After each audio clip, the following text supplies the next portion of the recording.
మీ చుట్టూ ఉన్నవారు చాలా డిమాండింగ్గా ఉంటారు. కేవలం వారిని సంతోషపెట్టడం కోసం మీరు డెలివరీ చేయగలిగిన కంటే ఎక్కువ వాగ్దానం చేయకండి. మీరు అలసిపోయేలాగా ఒత్తిడి పొందకండి.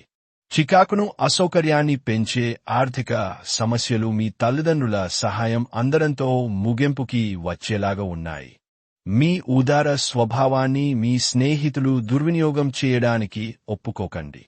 మీ ప్రేమ భాగస్వామి తాలూకు సోషల్ మీడియాలోని గత స్టేటస్లను ఒకసారి చెక్ చేయండి.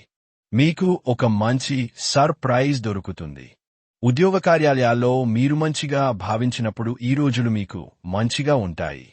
ఈరోజు మీ సహోద్యోగులు, మీ ఉన్నతాధికారులు మీ పనిని మెచ్చుకుంటారు మరియు మీ పని పట్ల ఆనందాన్ని వ్యక్తం చేస్తారు. వ్యాపారస్తులు వారి వ్యాపారంలో మంచి లాభాలు పొందుతారు. ఈరోజు ఇతరులు మీ గురించి ఏమనుకుంటున్నారో పట్టించుకోరు. ఇతరులను కలవడానికి మీరు ఇష్టపడరు. ఒంటరిగా ఉండటానికి ఇష్టపడతారు. ఈరోజు ఉదయాన్నే మీరు ఒకటి అందుకుంటారు. దాంతో రోజంతా మీకు అద్భుతంగా గడిచిపోతుంది.